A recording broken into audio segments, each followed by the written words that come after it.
Have you ever been in a situation at work where your boss or a more senior member of the team has stolen your idea or taken credit for your work?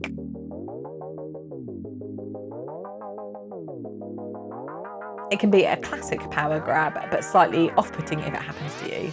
At worst, it can create a really unhealthy culture in the team, which lacks collaboration and makes you worry about sharing your ideas. Ultimately, it can demotivate you from doing your best work because you don't get the credit or recognition for the work that you're putting in. However, getting recognition is really important, especially for women, to make sure that you've got a profile and impact with key decision makers. That's why, if it happens to you, it's important that you put a strategy in place to stop it happening in the future and tackle it. Also, it creates a more healthy culture because where recognition is given to the best and brightest ideas, not just those who speak the loudest, allows for a more effective and ultimately successful organisation. It might happen to you in an internal meeting or perhaps in front of clients. So in this video, I'm going to share with you 11 tips that you can use if it happens. Now, the first 5 tips I'm going to give you are all what I would call assertive tips, and I've got a separate video on how to be more assertive at work, which I'll link in the description below. So firstly, don't assume the worst. Bosses can often use corporate jargon or language, which looks like they're claiming the credit for the work, but it may just be that they're showing that they're accountable for the work of the team. So if you feel like it might have happened, perhaps speak to someone else who was in that meeting just to see if they interpreted it in the same way, or if perhaps you're just being a bit sensitive. Sometimes in highly charged or high pressured meetings, we can feel overly sensitive and we suffer from the spotlight effect where we feel everything is happening to us. So get their opinion, sense check and understand whether or not you're being overly sensitive. If it did happen, the second thing you can do is talk to your boss. But the worst thing you can do is try and do that in the meeting or in the highly charged situation. Instead, talk to them outside of the room and on their own about it. Explain the impact that it had on you and how it made you feel. Their response will allow you to understand if that was their intention or indeed if it was perhaps a mistake or an oversight on their part. However, it is important to have a conversation with them and make sure that you assert your boundaries and understand that you want to get recognition for the work that you've done. Next, don't share ideas exclusively with your boss. If you think there's a pattern of behaviour that's happening where they're continually doing this, make sure that when you've got a new idea or project, that you talk about it in other forums and share it with other team members. By sharing your ideas and projects with other team members, it will foster a more collaborative culture and allow people to understand the work that you've put in and where you've originated an idea. The next thing, which I think is a really great thing to do in a team anyway, is become really comfortable with verbalising your successes, but also those of others around you.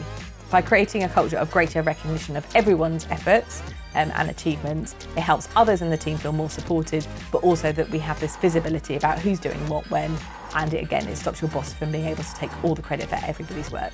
If it's happening to you in the team, it's probably happening to others. So by being part of the solution and creating a better culture around this, you can help to minimise the impact that your boss might be having. The final assertive approach you can use is to recognise your boss publicly for their own achievements. If they've done something particularly well or they like to be part of the spotlight, then perhaps creating those opportunities where they can do that, be that in a team meeting, an email, anything really that allows them to have recognition for what they see as their strengths, might stop them from trying to claim the strengths and achievements of others. If you want to tackle it more proactively, you can ask to pitch your idea or project in the meeting next time. So if this is something that's happening in a particular forum or a particular type of meeting, by being proactive and asking for you to do the presentation, stops your boss having the ability to claim the idea as their own and have the recognition. By physically presenting the idea or the project pack, it establishes you as a voice on the project and gives you a really good profile. The other thing you can do is ask your boss if they want to be more involved in the project from the start. You can say something like, I know you like to be really thorough when you present our ideas, so I thought it might be useful for you to be involved from the ground up. They might accept, which is great because they will see the effort that you're putting in and also appreciate you involving them. Or if they choose not to be involved, it might make them think twice about stealing the recognition from your work because they understand the hard work that you've put in and the boundaries you try to establish. By offering the opportunity if they turn it down, that might also give you something to leverage later on if you need to. If you really want to call them out on it or it's been going on for far too long, then there are some other things you can do. The first you can do is in a meeting situation is you can add a sentence on after they finish presenting. So you can say something like, I think Clive has made a really good job of presenting the work of the team, but I think what he failed to do was pull out the key point relating to X. It shows that perhaps he hasn't done all of the work, and also allows you to demonstrate the really core points that your team wanted to get across. If it's an ongoing issue, I'd recommend that you document your work and perhaps document the examples of when this has happened to you. Then perhaps if you need to escalate it to HR or to your boss's boss, you've at least got a clear record of when it's happened and the impact that might have had on the team.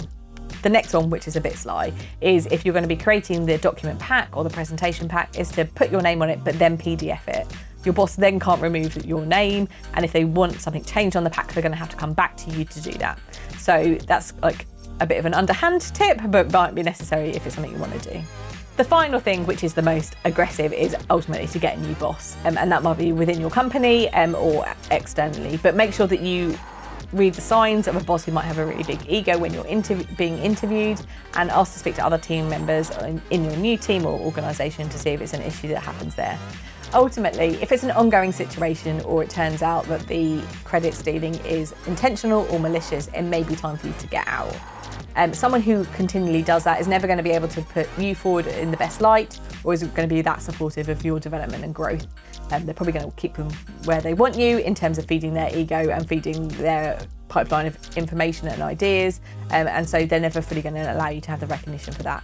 So if that's the case, it may well be time for you to seek a new boss, either in a new team within your current company or at a different company. But make sure that you don't make the same mistake twice, and do your due diligence on your new boss, either by speaking to existing team members or ideally people who've left his team, to understand if it's something that happens there.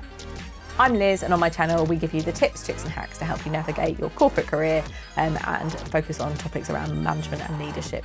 I'd love to know what you thought about this video or some of my other topics, so hit like and subscribe, and I look forward to seeing you soon.